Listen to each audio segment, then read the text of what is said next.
Hello and welcome to Hazard and Hope. I'm Ed, and in this episode of Our Flood Resilient Business, we're heading to Ripponden in West Yorkshire to hear from Dave at JLA about how flooding's affected their business and the variety of different ways in which they've adapted their property and their practices to be more flood resilient. So here we go.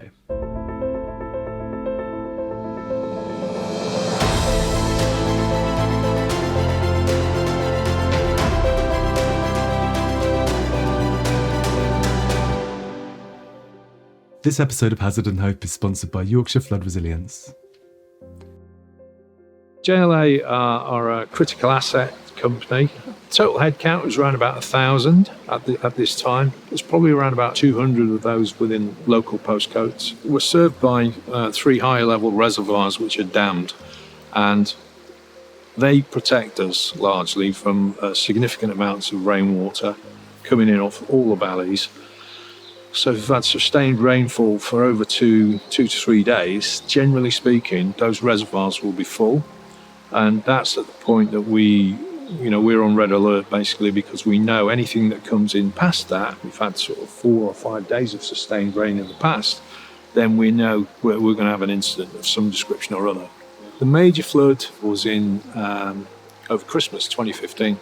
River levels were significantly high, I think, all the way throughout Yorkshire at that time. The whole of this area was devastated, largely. I mean, just 3 miles down the road at Sowerby Bridge.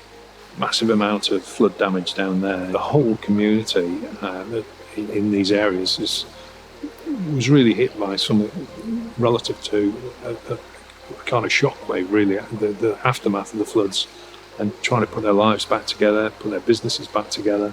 So a massive impact. From what I'm told, it all happened very, very quickly. So I don't think the team had sufficient time to sandbag and board everything up and prep. It was a rush kind of flood, and there was very little warning. People were down on site, but we didn't have the resources or the equipment available to get everything prepared significantly. The effect of that was floodwater coming through our staff canteen area, which is a raised floor. There's electrics under the floor. Caused a significant amount of damage with regard to the electrical infrastructure on the ground floor, and obviously the smell and getting rid of all of that, the flooring, and having to replace that. All in all, I think it amounted to around about £80,000 worth of damage, and put our insurance premiums up by around about £60,000. In addition to our normal premium, so quite a significant hit. In the area we're in and the Ripponden River that we're next to now, we can be under threat a significant amount of times throughout the year, not just in the winter time, but throughout the summer period as well. In terms of the consequences and the knock-on impacts to the business, was there a large disruption in supply chain or with the kind of wider network? With regard to the 2015 event, not too much of an effect because it was over the Christmas period, so the staff were away on Christmas holidays. Production wasn't moving through. It was a natural kind of bank holiday period. The operational effect came after that, when we had to clear out our call centres on the ground floor, and there's lots of repairs that had to be done with the electrical infrastructure. How long did that recovery process take? Around about 6 weeks in total, I'm told. And at that particular time, things were just put back as they were. Wasn't really any new measures put in? No, it was all repair and as was repairs. So what was it that then made you think about, we don't want this to happen again, let's consider resilience? The company had a change of management at executive level. JLA became much more of a sort of junior corporate, medium sort of corporate level business, and had to think differently about the way that we operate, how we mitigate risk, and how we protect our sites and our businesses. So we became much more forward-thinking in terms of how we're going to mitigate against disasters, and floods being one of those disasters that happens periodically. So money was put in place, and I was directed to come up with solutions. Meeting with the EA and Calderdale Council was really, really helpful. What they were really useful at was advising on how to go about protecting our own premises. So we'd done a bit to try and reach out to them regarding the river itself, but but very little that they could enact at that time or assist us with. But were they really useful, recommending a raft of different consultants who could undertake the work for us to undertake a flood risk assessment. And we engaged with a local consultant who advised us on the levels of risk that we faced and our options, basically. The company of which Dave's referring is JBA Consulting, who are on the Environment Agency's Collaborative Delivery Framework. We're now going to hear from Shelley Evans, who's the Northern Hub lead for JBA Consulting and was the lead surveyor in this particular project. So when it came to the creation of the report, it was important that we looked at the whole complex, but because of the individual buildings, we did split it into building type. The site walkover was extremely important. We were able to chat with the management team and see for ourselves just how close that watercourse is. They were able to explain to us the flood mechanism, how the water builds up behind this dry stone wall. Finally, overtopping it, flows towards building 2, enters the building and then fills the void beneath the timber floor. And on top of that, there's also the other doorways to buildings 3 and 4, where water entered the building there and flowed to internal areas such as the warehouse and the staff gym, the canteen. So all this had to be taken into consideration. The mitigation measures that we recommended were wide-ranging, and one of the key considerations was building 2. And that was the call centre. This was mainly due to the construction type of the property, meaning that property flood resilience wouldn't be suitable for that building. So this is where the engineering more solution came from. There was a wall that ran along the perimeter of the property. We were shown a video that they'd taken of water pouring through this wall, but it was still standing, and it was an option that maybe a flood wall could be constructed along the boundary of the site instead of this dry stone wall, and this would then help limit the water entering this particularly vulnerable side of the property. This flood wall obviously would have needed detailed appraisal, which was outside of the scope of what we were doing. But by incorporating it into the actual report, it raised their own awareness to what they could do, and they were able then to take that forward, which they did, and they had built. We needed to get smarter and think how we're going to tackle this, how we're going to sustain ourselves and safeguard ourselves in a better way, mitigating the risks that we've had previously. We've now got measures in place. Thankfully, we got them in place just in time before we had a flood earlier this year. It was only in about 2 weeks before that event happened, which was greater than the 2015 1 in 50-year event. So within 2 weeks of finishing those works, they were tested. And what were the consequences that time?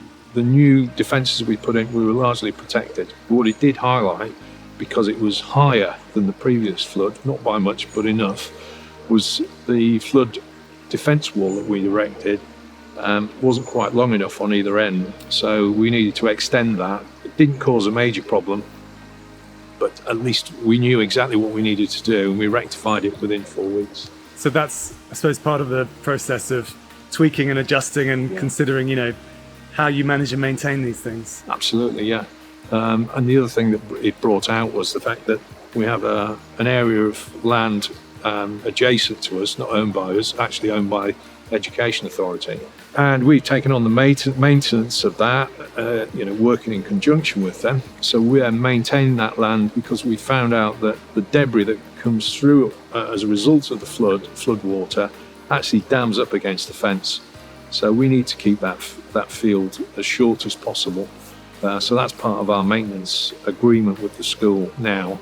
And that's helped to make sure that if we have a flood, then we haven't got the effects of a dam at the end of the school field, which doesn't help the situation in any way for us.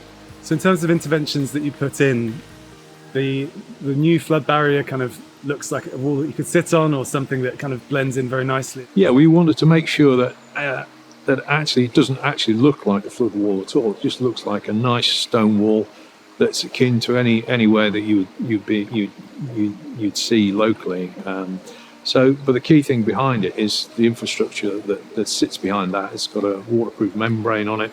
It's deep enough in terms of its foundation. It's reinforced concrete in its centre, and then it's faced off at the front and the back with Yorkshire stone and flagged over the top. So nobody would ever notice the hard infrastructure that is hiding behind it, if you get what I mean. And then when it was tested 2 weeks after having been finished, where did the water come to on the wall? It came to the top of the wall. We'd built on the new wall to accommodate the heights of the 2015 flood, and the 2020 flood actually came up to the highest level of the wall itself, lapping over in some places. So in the future, if you ever needed to enhance or raise that, is that something that you can do to the wall?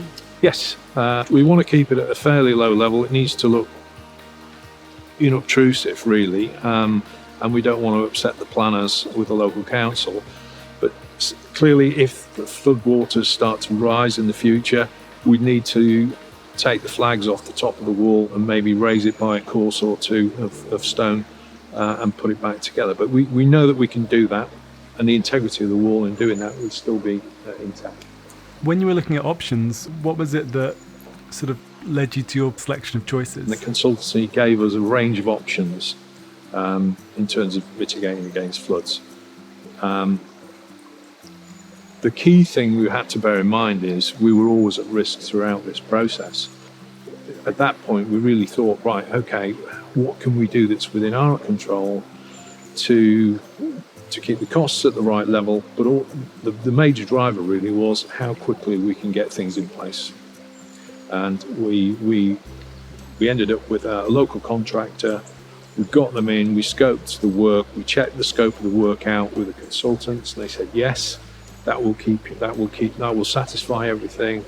We checked with the planners to make sure we won't breach any issues there, and we went on and got the wall up within 4 weeks, I think it was. Just in time then? Well, we were heroes after the event. Had we slipped in any way and not got the wall up in time, I'm not so sure that we would have been heroes at that time. But yeah, it was great to get the work done and out of the way. In terms of the full range of measures you did put in, what types of interventions were there? It was the creation of the flood wall, having retrofit some flood boards that drop in, they've got seals on them, and also adjusting some of the penetrations in the brickwork to make sure that they're above the levels that we would normally experience and take that level of risk away. And then you've got, I suppose, in terms of the actual staff who keep an eye on things, it's a sort of team effort in that it's not just all reliant on one person. Yes, it is a team effort, but coincidentally we were doing a security upgrade around about the time we were doing the flood wall, and we upgraded all our CCTV camera system at that time as a separate exercise, but we were mindful of the requirement to be able to monitor the river and the flood levels as they rise, so that we can monitor that off-site, out of hours, anytime me or any of my team can get onto that and make sure when we know there's a risk, we get the alert, we can watch it day or night through infrared lighting, and it just gives us that comfort level that we can watch real events as they happen. So the works cost 15 to 20,000, and after the February 2020 floods, did you have to claim on insurance or for any contents damage? No, we didn't. We had no claim at all. In fact, the insurers are due back to this site in the coming weeks. We're just waiting. We've invited them to come back to site because the renewal's due, and they'll see the measures that we put in place, and we're hoping it's going to have a significant reduction on our premium. And in terms of I suppose tips to other people that may well be in the same situation, what would you say to another business that's been flooded and maybe thinking, what can we do to adapt? Yeah, well, when I first arrived here, it's a lovely site. It's a very scenic site, but as soon as I saw there was a river, we're about 10 metres away from our warehouse at the moment with a significant amount of stock in it. I thought, crikey, we've got to look into this. So I think the key thing is I've never dealt with flood resilience measures before, so it's best to speak to people who know what they're talking about. So EA is a really good starting point. It speaks with a flood protection officer at your local council, And obviously looking at consultants who do this day in and day out and advise accordingly, they're professionals at what they do. They understand far more about it than I would ever proclaim. But there's more significant issues when you start talking about flood modelling. So this is information and study work that they can do on your behalf, and they'll make sure that when you're business casing what you want to do, not just in terms of time, cost and resource, that actually it's going to make sense to the Environment Agency when they need to have a look at it and approve your plans. I suppose in putting that proposal forward to your board, the different options of how you could adapt, that there was clearly a significant cost that actually went into those measures, but it's incredible to think that within 2 weeks those were tested and you saw the positive consequences. Yeah, the board really pleased that we didn't have anything to do other than a few £1,000s worth of wall extensions, which came out the back of that as additional protection. So yeah, they're very happy. And I think the key thing, for me, if I take anything to our board, it's don't give them the solution, give them the range of solutions with the mitigating factors and costs and the pros and cons of each option. And generally speaking, they'll work with what is the most sensible option that is affordable. And in terms of long-term strategies and plans for the business? Yeah, we've got a server room that's on the ground floor. At the moment, we're moving most of the services from that server room into the cloud. So that's the first piece of action. But there are some bits of hardware in there that we would still need to retain.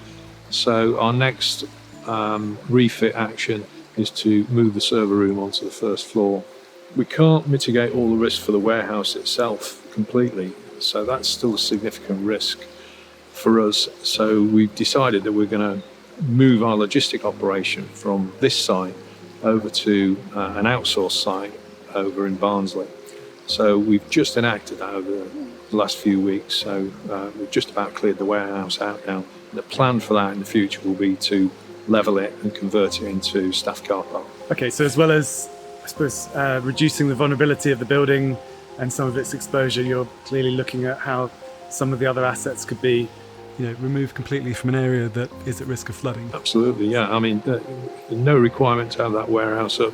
We've talked about a lot of the kind of physical interventions and measures, but it's about the people as well. Yeah, absolutely. We engage with the staff. We'll let people know what the level of risk is, we'll let them know what we're doing about it, and we'll keep them informed. I think as far as the staff are concerned, they can see that JLA have invested in protecting our premises, which protects them. It means that their jobs are safe, they come to work, and there's very little effect in terms of business interruption. Now, it's really kind of Dave to have shown us around and to have shared those experiences with us.